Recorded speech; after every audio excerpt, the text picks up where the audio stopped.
Hi friends, welcome to my channel Aadhira Samayal. இன்றைக்கி நம்ம வீடியோவில் சுவையான தக்காளி குருமா எப்படி பண்ணுறதுன்னு தான் பார்க்க போகிறோம். வாங்க வீடியோக்குள்ளே போகலாம். அதுக்கு முன்னாடி என்னோடய சேனலை சப்ஸ்கிரைப் பண்ணலைன்னா மறக்காமல் சப்ஸ்கிரைப் பண்ணிக்கோங்க. ஃபஸ்ட்டு இந்த குருமாவுக்கு தேவையான தேங்காய் பேஸ்ட் ரெடி பண்ணிக்கலாம். அதுக்கு ஒரு மிக்ஸி ஜாரில் 2 சில் அளவுக்கு தேங்காய், 1/2 டேபிள் ஸ்பூன் சீரகம், 1/2 டேபிள் ஸ்பூன் சோம்பு, 4-5 முந்திரி சேர்த்து நல்லா ஃபைன் பேஸ்ட்டாக அரைச்சிக்கலாம். பாருங்கள், இந்த அளவுக்கு ஃபைன் பேஸ்ட்டாக அரைச்சிக்கணும். இது அப்படியே இருக்கட்டும். நம்ம ஒரு கடாயில் 3 டேபிள் ஸ்பூன் அளவுக்கு எண்ணெய் விட்டுக்கலாம். எண்ணெய் நல்லா சூடானதும் அதில் 1 டேபிள் ஸ்பூன் அளவுக்கு சோம்பு, 2 பட்டை, 4-5 கிராம்பு போட்டுக்கலாம். கூடவே ஒரு கொத்து கருவேப்பிலை, ஒரு பெரிய வெங்காயம் பொடியை நறுக்கிருக்கு, அதையும் சேர்த்துக்கலாம். ஒரு பச்சை மிளகாய் சேர்த்துக்கலாம்.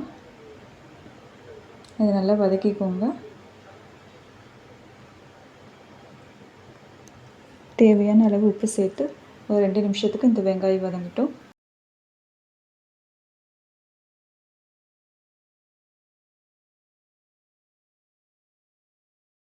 வெங்காயம் நல்லா வதங்கினதும் 1 டேபிள் ஸ்பூன் அளவுக்கு இஞ்சி பூண்டு சேர்த்து வதக்கிக்கலாம். இஞ்சி பூண்டு பேஸ்ட் நல்லா பச்சை மணம் போகிறது வரைக்கும் வதக்கிக்கணும்.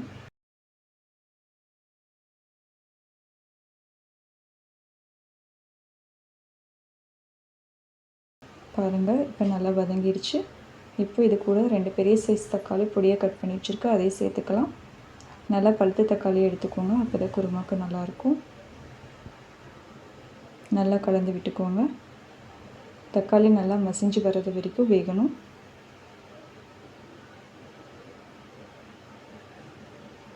பாருங்கள், இப்போ இந்த அளவுக்கு வதங்கி வந்திருக்கு. இப்போது இதில் நம்ம மசாலாவை சேர்த்துக்கலாம்.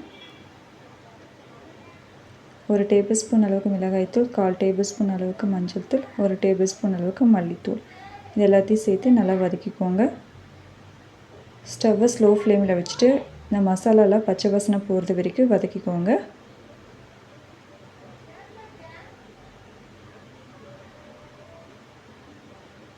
மசாலா வதங்கினதும் தேங்காய் பேஸ்ட்டு சேர்த்திக்கலாம். தேவையான அளவு தண்ணி சேர்த்துக்கோங்க. நல்லா கலந்து விட்டுக்கோங்க.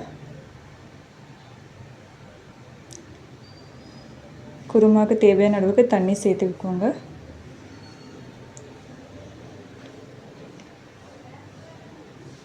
இந்த ஸ்டேஜில் உப்பு செக் பண்ணிவிட்டு நம்ம தேவைப்பட்ட உப்பு சேர்த்துக்கலாம். ஆல்ரெடி நம்ம வெங்காயத்தில் உப்பு சேர்த்திருக்கோம், ஸோ அதை செக் பண்ணிவிட்டு அதுக்கு தகுந்த மாதிரி சேர்த்துக்கோங்க. நல்லா கலந்து விட்டுட்டு இப்போ மூடி போட்டு ஒரு 2 நிமிஷத்துக்கு இதை நல்லா வேக விடுங்க. பாருங்கள், இப்போ 2 நிமிஷத்துக்கு அப்புறம் நல்லா கொதிச்சிட்ருக்கு. நல்லா கலந்து கொடுத்துக்கோங்க.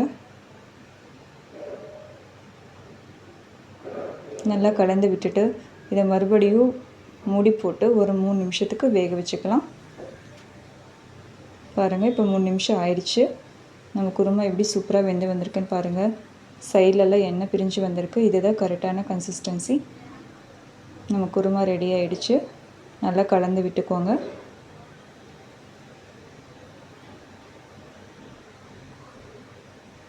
இப்போது இதில் கொஞ்சமாக கொத்தமல்லி இலை சேர்த்துக்கலாம். அவ்வளோதாங்க, நம்ம குருமா சூப்பராக ரெடி ஆயிடுச்சு. இது இட்லி, தோசை, சப்பாத்திக்கெல்லாம் ரொம்ப சூப்பராக இருக்கும். நீங்களும் இந்த ரெசிபியை வீட்டில் ட்ரை பண்ணி பார்த்துட்டு எப்படி இருக்குன்னு கமெண்ட் பண்ணுங்கள்.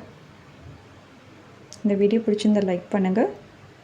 இன்னொரு வீடியோவில் சந்திக்கிறேன். Bye friends, thank you.